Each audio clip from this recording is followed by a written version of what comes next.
कर्म करो, प्रहार करो।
यही तुम्हारा अंतिम अवसर है पार्थ।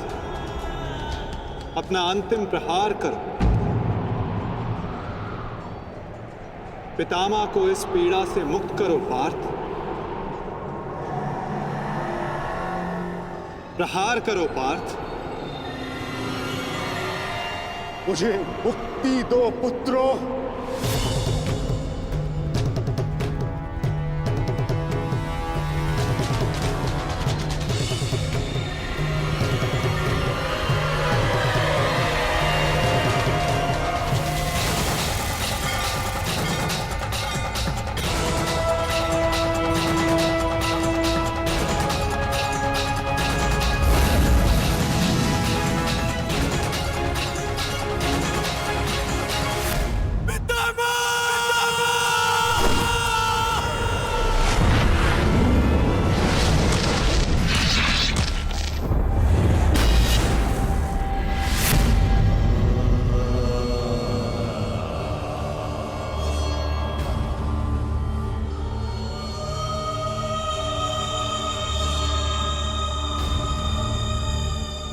नहीं पितामह।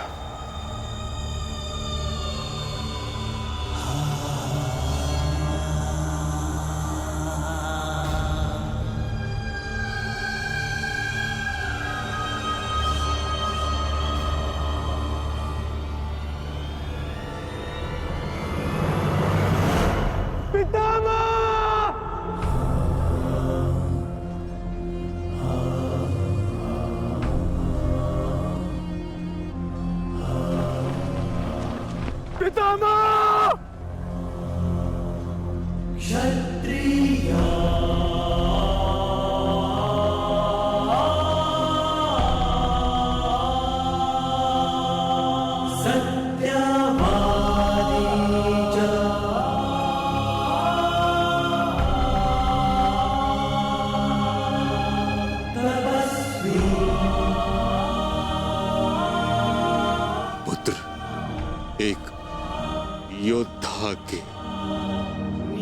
घाव से निकला रक्त उसको शोभा देता, आंखों से अश्रु नहीं।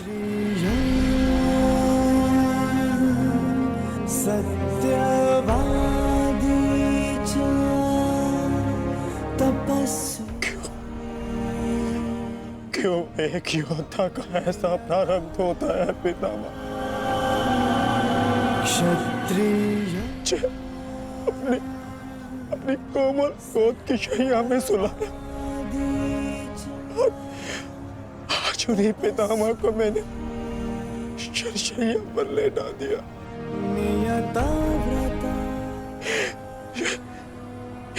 ये क्या अनर्थ कर दिया मैंने, ये क्या अनर्थ कर दिया मैंने।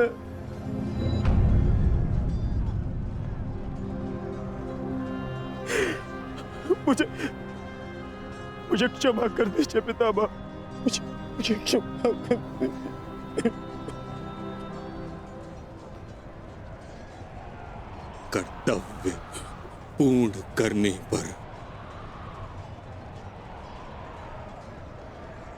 आंखों में गर्व होना चाहिए पुत्र, होठों पर क्षमा नहीं। तुम सब भावनाओं के बंधन को तोड़ते हुए एक योद्धा का कर्तव्य पूर्ण किया है, और इसके लिए मुझे तुम पर गर्व है पुत्र।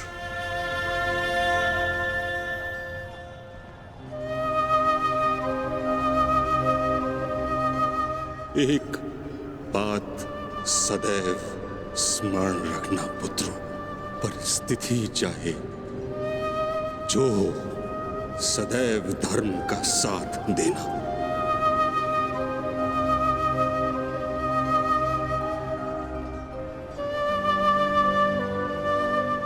जैसा आज मुझे रोक कर किया है।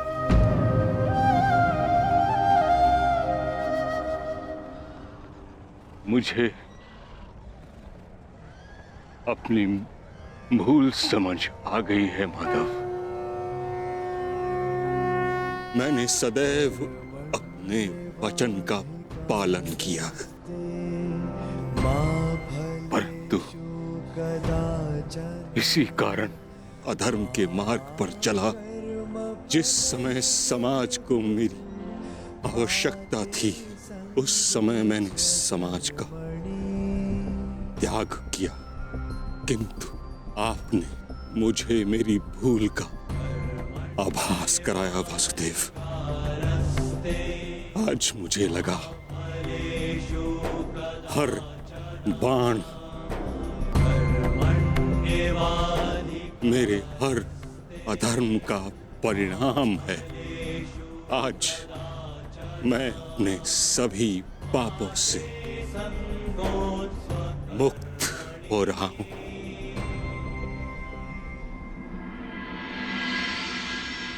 इसके लिए आपका धन्यवाद।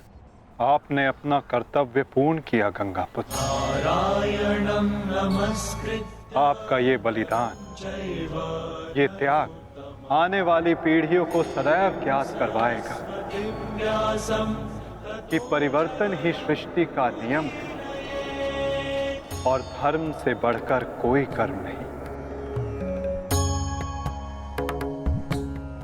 पश्चाताप भरा जीवन जीना अत्यंत कठिन होता है पुत्र।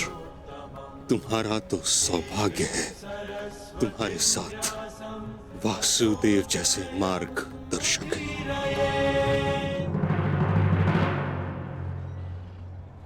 युधिष्ठिर। जी पितामह। पुत्र, धर्म का पालन करते समय जीवन में कभी कभी कठिन निर्णय लेने पड़ते हैं, धर्म का मार्ग कठिन अवश्य है, परंतु इस पर चलने के पश्चात अंत समय में कभी पश्चाताप नहीं होता।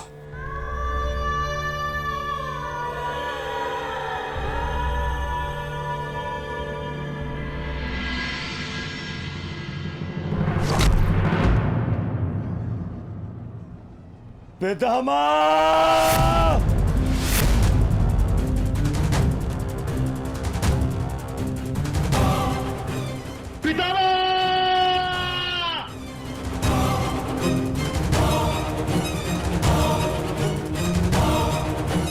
हट जाओ! हट जाओ! हट जाओ! हट जाओ!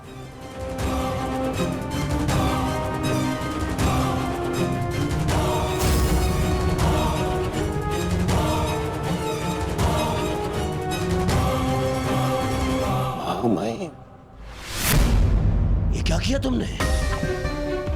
हाँ? सिंहासन पाने के लिए इतना अनर्थ कर दिया?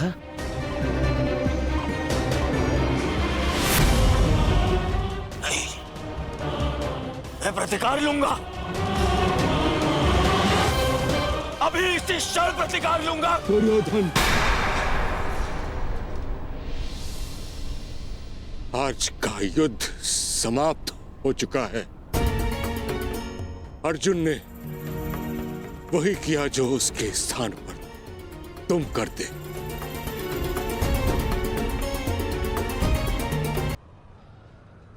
पितामह,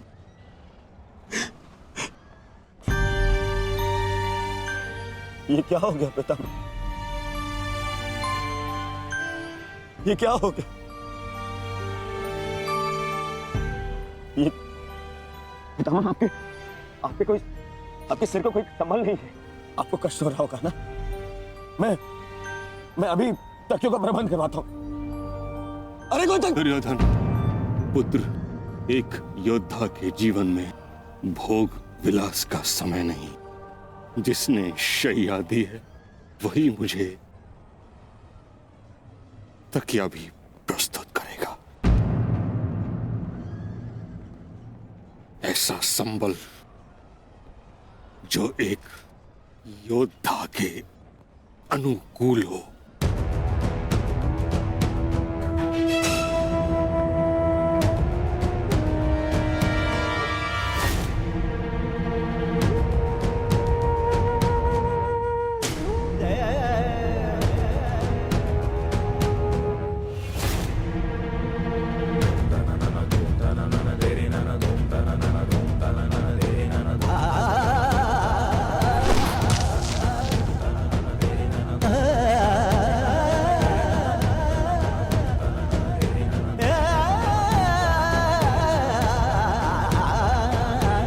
प्यास लगी है अर्जुन, गंगा जल चाहिए।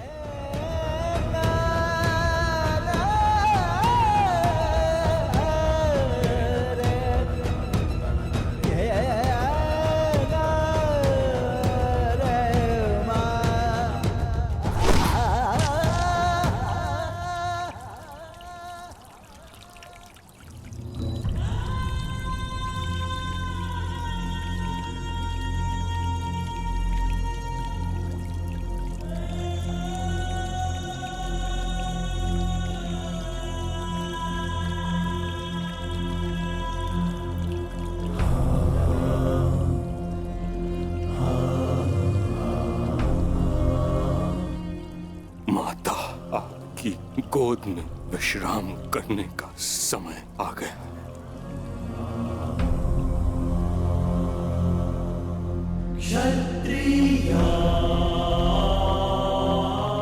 अब तुम्हें यहां से चले जाना चाहिए पुत्रों। यहां रहकर तुम मुझे इस दशा में अधिक समय तक देख नहीं पाओगे। विश्राम करो, कल युद्ध शेष है। आज तुमने अपना एक कर्तव्य पूर्ण किया पुत्रों। क्षत्रिय किंतु अभी तुम्हारे अनेक कर्तव्य शेष हैं। नियता व्रता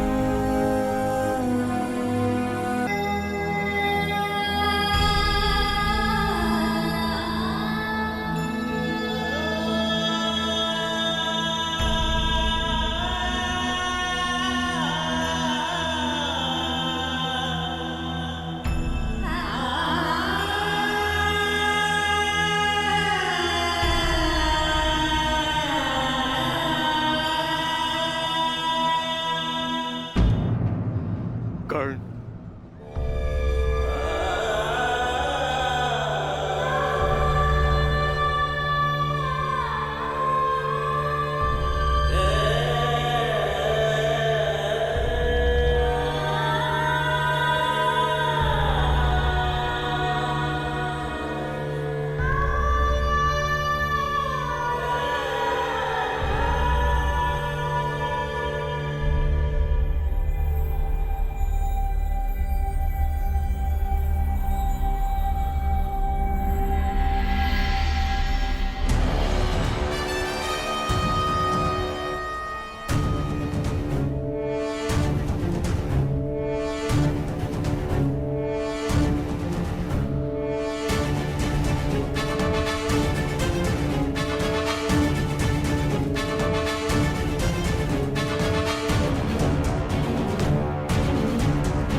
तुम्हारा कर्म युद्ध अब आरंभ होने जा रहा है मित्र।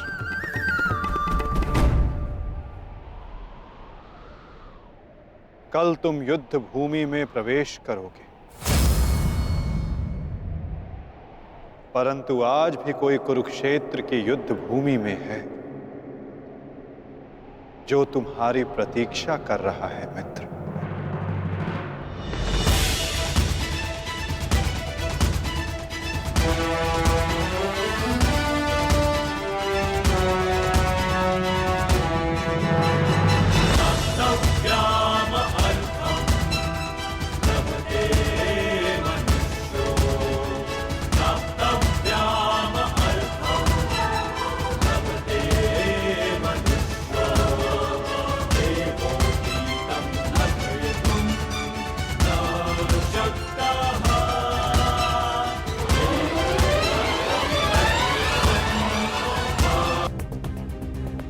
तुम्हारा कर्म युद्ध अब आरंभ होने जा रहा है मित्र।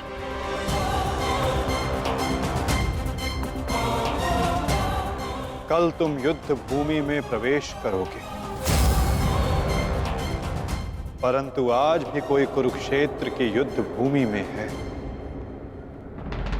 जो तुम्हारी प्रतीक्षा कर रहा है मित्र।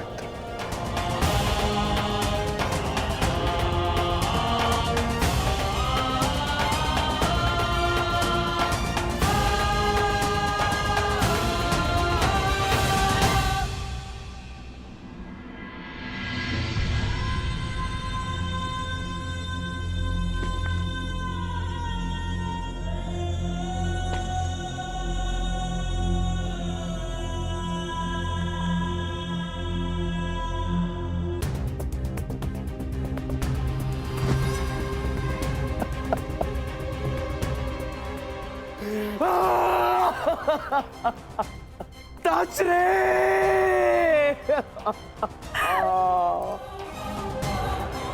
ये भयंकर है संजय, ये महाविनाश का प्रारंभ है संजय। वो वट वृक्ष गिर गया संजय, जिसकी छाया में हस्तिनापुर और मेरे पुत्र सुरक्षित थे। अब कौन करेगा कुरुवंश की रक्षा? कौन करेगा मेरे पुत्रों की रक्षा?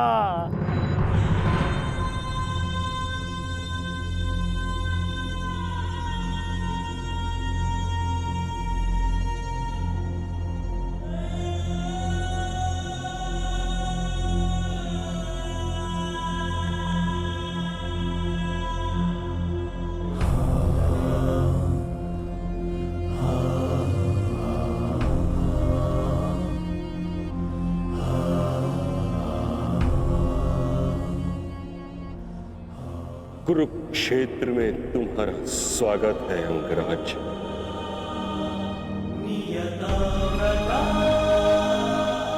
आप जानते थे कि मैं माता कुंती का ज्येष्ठ पुत्र हूँ। पितामह, यदि आप जानते थे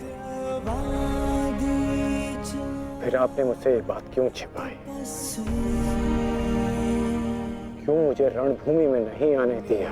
मैं कुंती के ज्येष्ठ पुत्र को अपने ही अनुजों से लड़ते नहीं देख सकता था। मुझे क्षमा कर देना पुत्र। मैंने तुम्हें सदैव दुख के अतिरिक्त कुछ नहीं दिया। ये तुम्हारा युद्ध नहीं, क्योंकि मेरी भांति ना तो तुम वचन से बंधे हो, ना ही राज्य से। तुम तो सदा परिवर्तन के लिए लड़े हो कर्ण। जन्म पर कर्म की श्रेष्ठता सिद्ध करने के लिए सदैव संघर्ष किया है तुम। परंतु ये भी सत्य है कि तुम जन्म से क्षत्रिय हो, शूद्र। क्षत्रिय का सबसे बड़ा धर्म युद्ध नहीं, धर्म की सुरक्षा होता।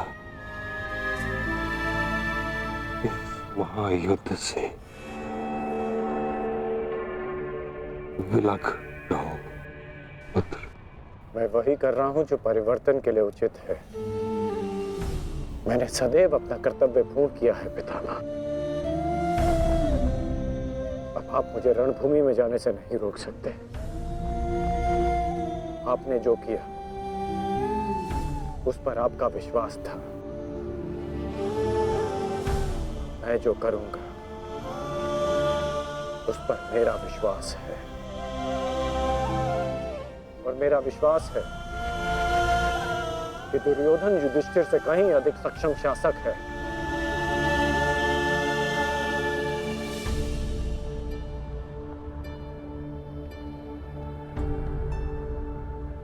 निसंदेह तुम एक महान क्षत्रिय भी हो और योद्धा भी। युद्ध और संघर्ष तुम्हारे रक्त में है। ये देह छोड़ते समय एक बात का खेद रहेगा मुझे कि यदि मैं तुम्हारे बारे में पहले जान जाता तो हस्तिनापुर के सिंहासन पर तुम विराजमान होते पुत्र। तुम्हारे ध्वज तले मैं गर्व से युद्ध करता और हस्तिनापुर के सिंहासन के प्रति मेरी प्रतिज्ञा भी पूरी हो जाती। ना ये अधर्म होते, ना ये युद्ध होता।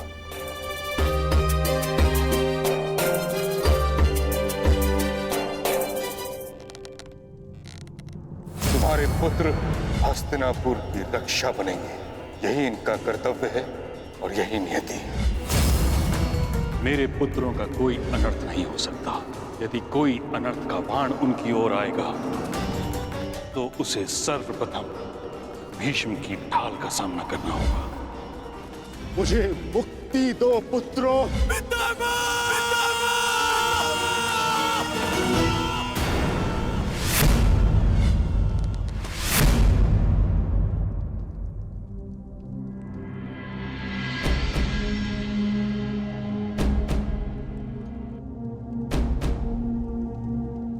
पार्थ,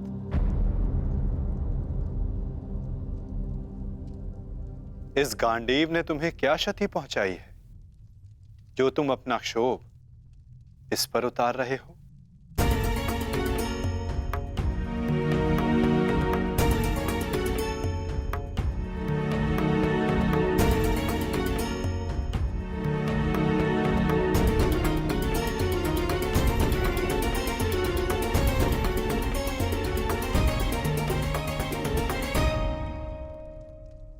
आज तुमने जो किया निस्संदेह बहुत कठिन था पार्थ। बहुत साहस चाहिए अपने श्राद्धेय पर प्रहार करने के लिए, और ऐसा करके मनुष्य का मन टूट जाता है, अशांत हो जाता है।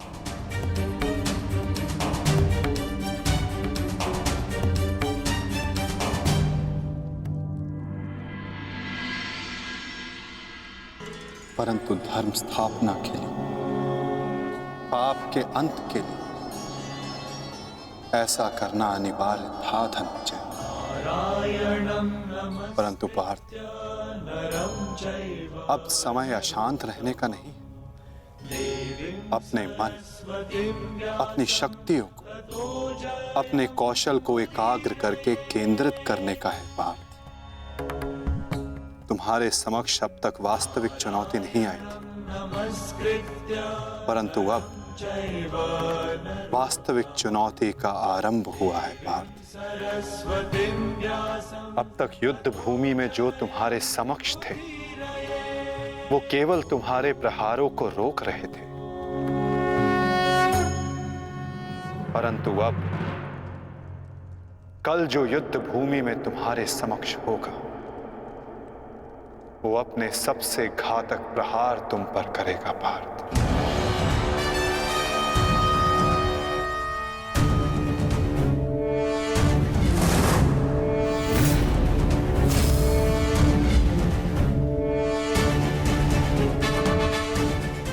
कौरवों की ढाल टूटी है और अब इस युद्ध में नियम टूटने प्रारंभ होंगे पार्थ। स्वयं को संभालो पार्थ और युद्ध के लिए सज्ज रहो, क्योंकि कल से प्रारंभ होगा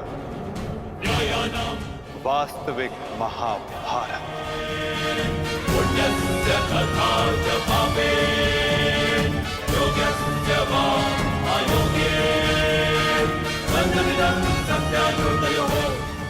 मैं युद्ध के लिए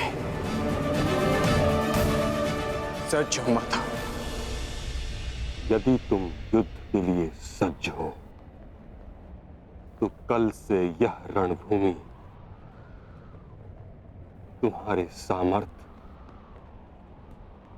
और पराक्रम की साक्षी बनेगी। मुझे विश्वास है तुम्हारी गौरव गाथा सहस्त्र वर्षों तक गाई जाएगी।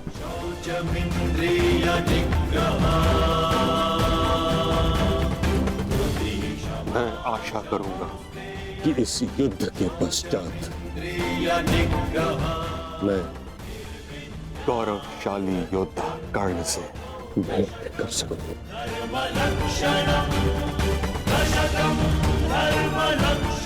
मुझे भी उस क्षण की प्रतीक्षा रहेगी पिता।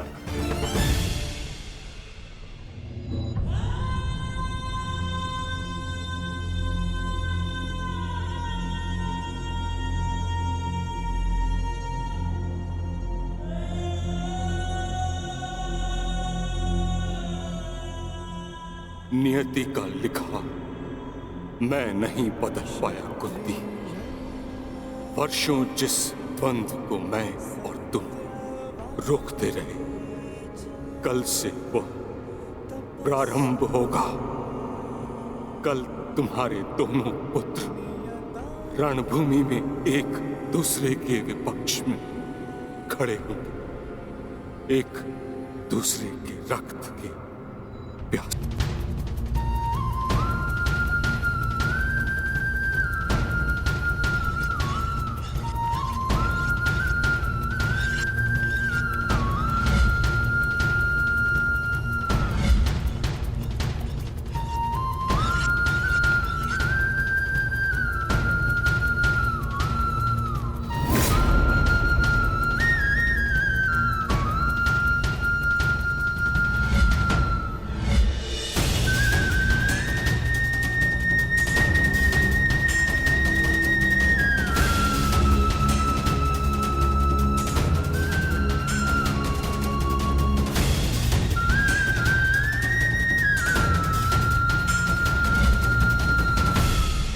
संसार के सर्वश्रेष्ठ धनुर्धर महाबली महामहिम भीष्म बाणों की शैया पर हैं। महाविनाश प्रारंभ हो चुका है और इस महायुद्ध में कोई भी जीवित नहीं बचेगा, ना कोई पिता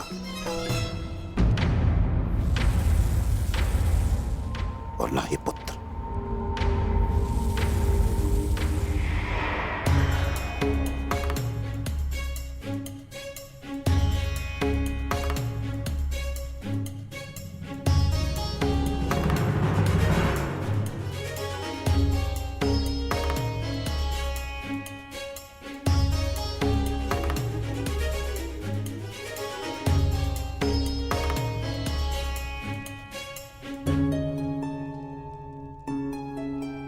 आपका स्वागत है आचार्य द्रोण। हम सब आप ही की प्रतीक्षा कर रहे थे। आइए।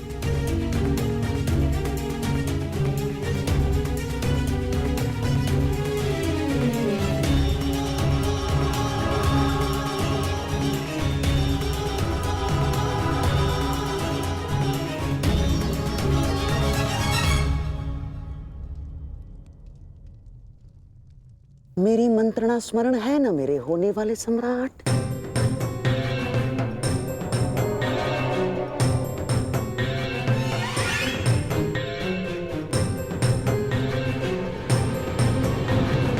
आज का दिन युद्ध भूमि में हमारे लिए दुर्भाग्यपूर्ण था।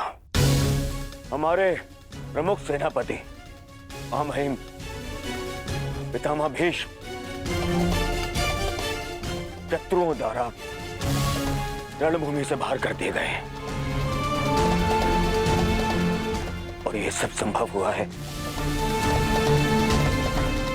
उन पांडवों के छल के कारण। किंतु यह युद्ध अभी समाप्त नहीं हुआ है वीरों। यह युद्ध तब तक शेष है तब तक हमारी अंतिम सांसें शेष है। और मैं दुर्योधन ये वचन लेता हूं कि मैं इस छल का प्रतिशोध लूंगा, अवश्य लूंगा। एक कुशल सेनापति का होना आवश्यक है और मेरे इस सेना का नेतृत्व कौन करेगा इसका निर्णय मैं ले चुका हूं। हमारी सेना का नेतृत्व करेगा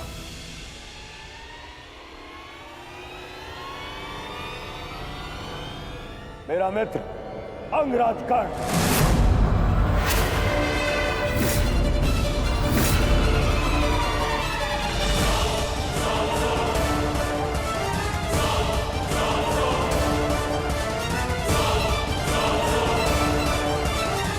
बस दुर्योधन,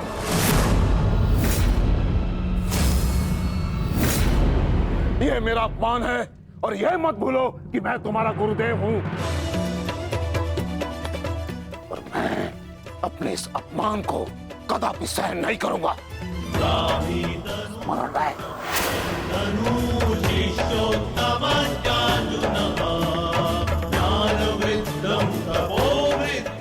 आज हस्तिनापुर का दुर्भाग्य है कि महामहिम बाणों के शैया पर लेटे हैं। बहुत अधिक पीड़ा हो रही है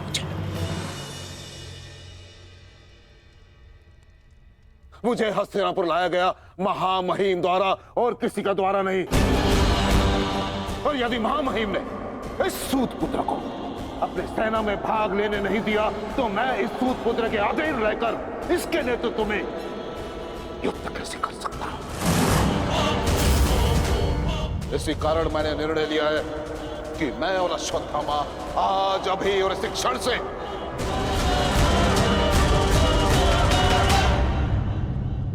कौरवों के पक्ष का त्याग करते हैं। आचार्य,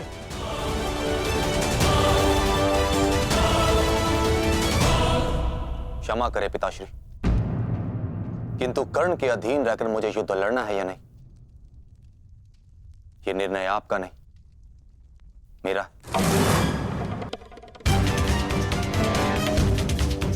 आप मेरी ओर से निर्णय नहीं ले सकते।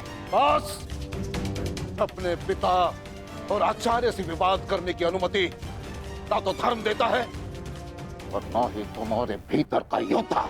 और एक योद्धा भी किस पक्ष से युद्ध करेगा, इसका निर्णय ना तो उसके आचार्य लेंगे और ना ही उसके पिताश्री।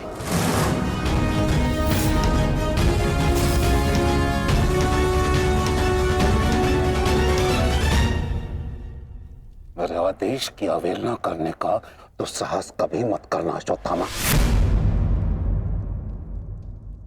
निर्णय ले लिया है मैंने कि आज अभी और इस क्षण से हम कौरवों के पक्ष का त्याग कर रहे हैं।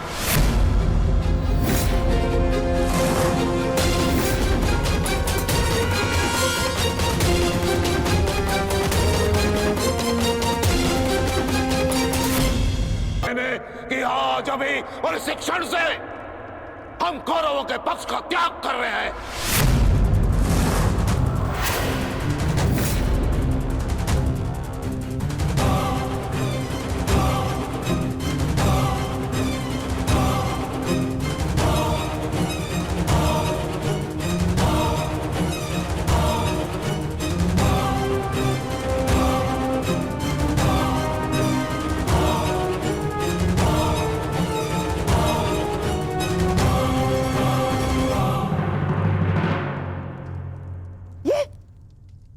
ये क्या किया तुमने? गुरुद्रोण को रोका क्यों नहीं तुमने दुर्योधन? होने वाले सम्राट हो तुम, सम्राट। तुम्हारी सेना का एक एक महारथी ये तुम्हारे विरुद्ध जाएगा तो युद्ध में विजय कैसे पाओगे तुम? जो युद्ध से विमुख हो उसे अपनी सेना में डालना अपने योद्धाओं को संकट में डालने के समान होता है मामाश्री।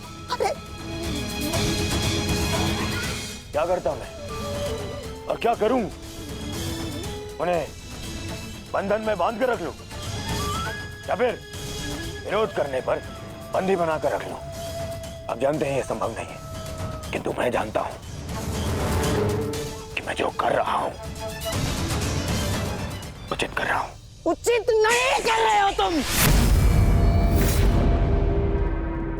समझने का प्रयास करो दुर्योधन। हमें विजय पाने के लिए गुरु द्रोणाचार्य की आवश्यकता है। मुझे मेरे मित्र के अतिरिक्त और किसी की आवश्यकता नहीं है मामाश्री।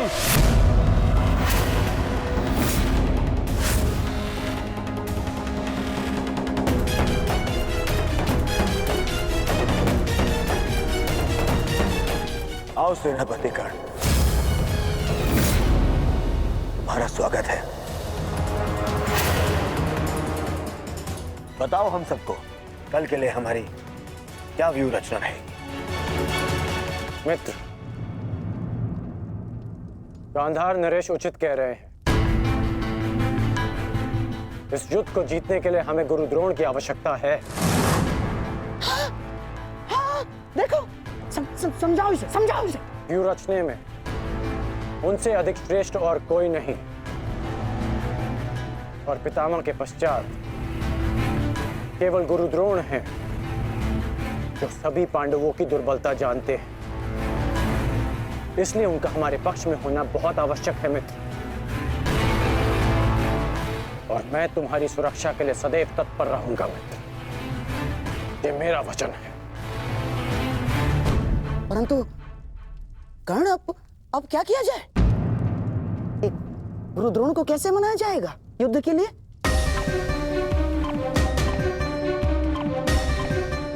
मेरे पास उपाय है। हाँ, कैसा कैसा उपाय अंगराज? गुरु द्रोण कल युद्ध में प्रस्तुत रहेंगे।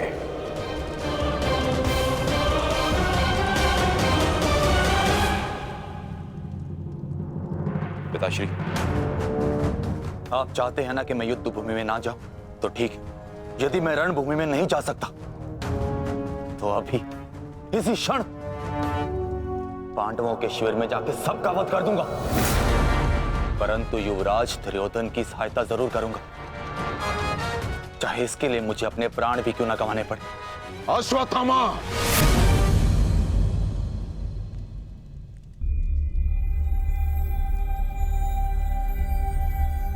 बात को समझने का प्रयत्न करो। तुम दुर्योधन की कोई मदद नहीं कर सकते, उल्टे तुम अपने प्राण संकट में डाल लोगे, और इसी कारण मैं नहीं चाहता कि तुम इस युद्ध में भाग लो, क्योंकि मैं तुम्हें इस प्रकार खोना नहीं चाहता। अब मैं कोई बालक नहीं हूं पिताश्री, अपने निर्णय स्वयं लेना चाहता, और ऐसा करने में मैं सक्षम भी हूं। प्रणिपात।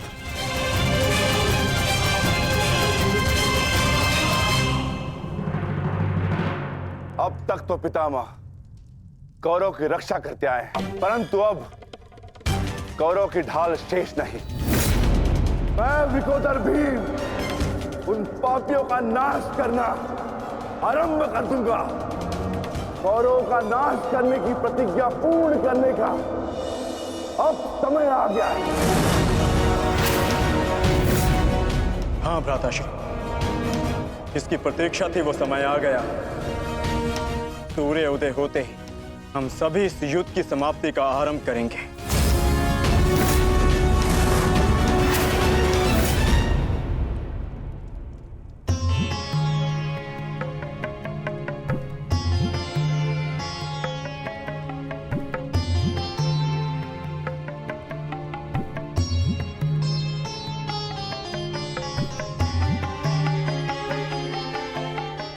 आइए महाराज, अच्छा हुआ आप आ गए। मेरा स्वयं ही आपसे बात करने का मन हो रहा था। जब से ये युद्ध आरंभ हुआ है गांधारी, तुम इन दीपकों का विशेष ध्यान रख रही हो, परंतु क्यों? मेरे सभी पुत्र उस युद्ध में गए हैं महाराज, और इसीलिए मैंने इन 100 दीपकों को अपने 100 पुत्रों की लंबी आयु की प्रार्थना के लिए जलाया है। अब ये 100 दीपक मेरे 100 पुत्रों की आयु का एकमात्र सहारा है। कहीं इन दीपकों को संभालते संभालते तुम अपने हाथ न जला लेना गांधारी। नहीं महाराज, जब एक माता अपने शिशु को जन्म देती है तो उसे अपने आप ही ज्ञात होता है कि उसका शिशु क्यों रो रहा है। एक पुत्र को कभी अपनी माता को अपने रुदन का कारण बताने की आवश्यकता नहीं होती। इसी प्रकार मुझे इस बात का अनुमान हो जाता है कि इनमें से किस दीपक को तेल की आवश्यकता है और किसे नहीं, और इसके लिए मुझे नेत्रों की आवश्यकता नहीं है। तो पूछो अपने इन दीपकों से कि मेरे पुत्रों की रक्षा कौन करेगा? कौन? मैंने अभी भी आशा नहीं छोड़ी है महाराज। तात श्री के पश्चात द्रोणाचार्य हमारे पुत्रों की रक्षा करने में सक्षम है।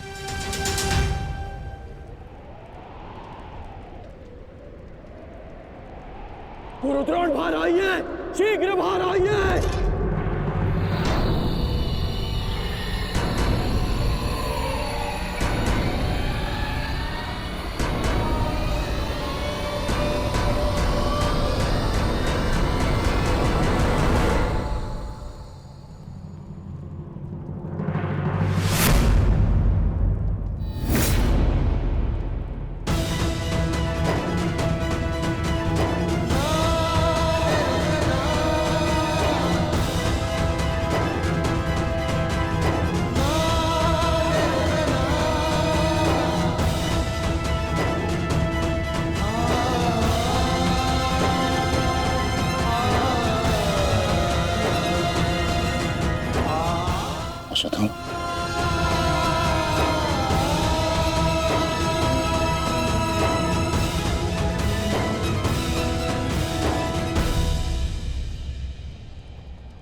किया।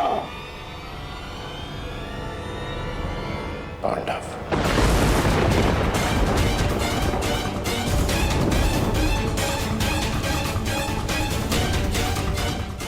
आज उन दुष्टों ने मुझे पुत्रविहीन कर दिया। युद्ध की घोषणा करो। मैं उनके संपूर्ण वंश को एक साथ समाप्त कर दूंगा अंगराज।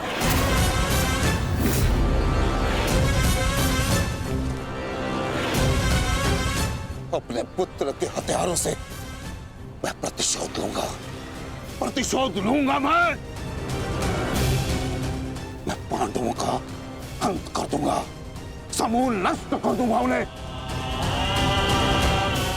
अंगराज, तुम कौरवों के सेनापति हो ना, तो आज तुम्हारे सेनापति तुम्हें आज कौरवों की विजय होगी और पांडवों की हार, और ऐसी हार जो भूत है ना भविष्य। आज के सूर्योदय के साथ मैं पांडवों के जीवन का सूर्यास्त कर दूंगा। चलो मेरे साथ।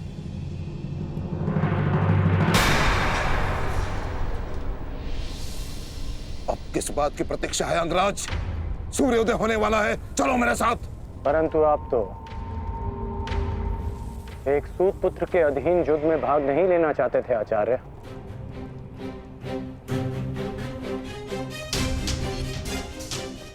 परंतु यह समय स्पष्टीकरण देने का नहीं अंगराज, यह समय है स्पष्ट प्रहार करने का, केवल और केवल आक्रमण करने का। तो यह समय भयभीत होने का भी नहीं है।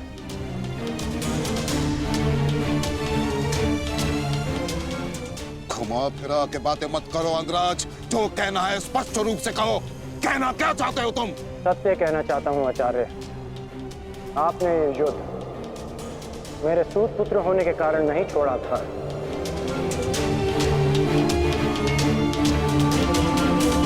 आप इस युद्ध से इसलिए पीछे हटे थे क्योंकि आपको अपने पुत्र अश्वत्थामा की मृत्यु की चिंता थी।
साथ उपहास किया तुमने। उत्तर दो।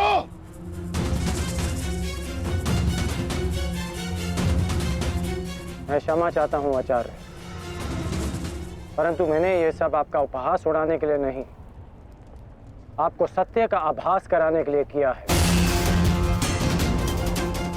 मैं केवल उस योद्धा को चिंता के भंवर से निकालना चाहता था जिसकी इस समय कौरव सेना को सबसे अधिक आवश्यकता है। आपके युद्ध न लड़ने का कारण मुझे आरंभ से ही ज्ञात था।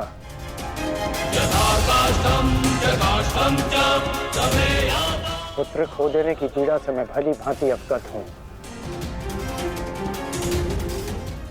परंतु इसका अर्थ ये नहीं कि एक योद्धा अपना कर्तव्य निभाना भूल जाए। जो आक्रोश आपने अभी दिखाया, यदि वही आक्रोश आप युद्ध भूमि में रखेंगे तो ये मेरा विश्वास है कि आप कौरव सेना और अपने पुत्र को सदैव सुरक्षित रख पाएंगे।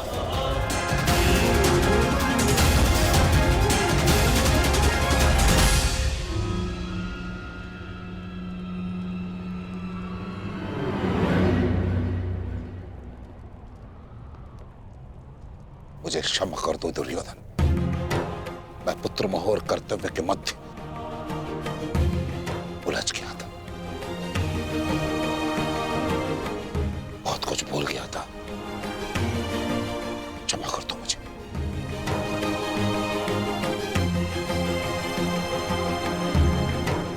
गुरु द्रोण, आप सेनापतित्व स्वीकार कर कौरवों की जीत सुनिश्चित करें और आपके पुत्र की सुरक्षा मैं सुनिश्चित करूंगा। ये मेरा वचन है कि जब तक मैं जीवित हूं, मृत्यु अश्वत्थामा के निकट भी नहीं आएगी।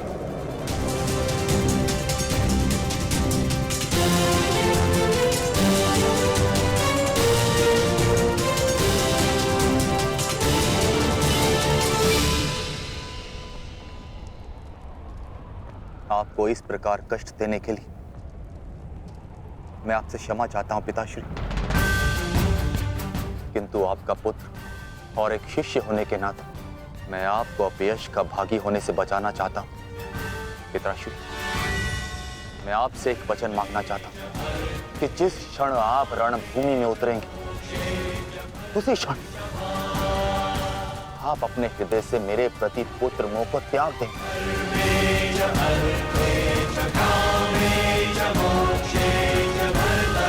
और पूर्ण रूप से युद्ध को समर्पित हो जाएंगे। वचन दीजिए पिताश्री, मुझे वचन दीजिए।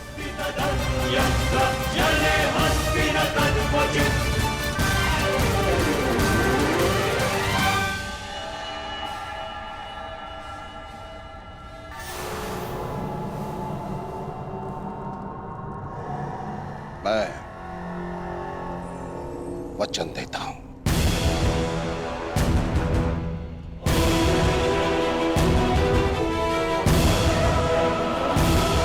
वचन देता हूं।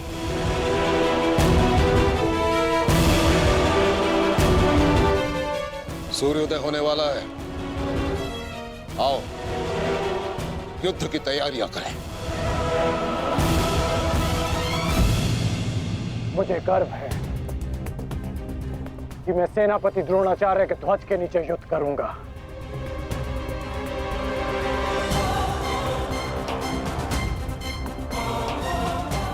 मैंने तुम्हें पहले भी कहा है मित्र, मुझे तुम पर पूर्ण विश्वास है। तुम्हारा हर एक निर्णय मेरे ही हित में होगा।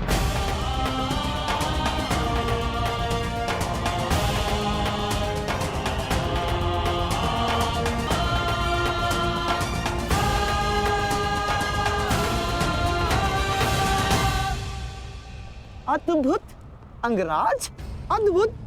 आप तो कुशल नीतिकार निकले। नहीं,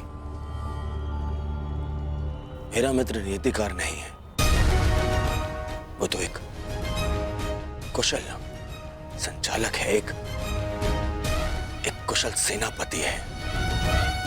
कर्ण, मैं आज बहुत प्रसन्न हूं और गर्व का अनुभव कर रहा हूं कि तुम मेरी ओर से युद्ध लड़ रहे हो।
पार्थ, आज तुम्हारा मन, तुम्हारी दृष्टि में तुम्हारा लक्ष्य स्पष्ट होना चाहिए, तुम्हारा मन शांत होना चाहिए और दृष्टि केंद्रित।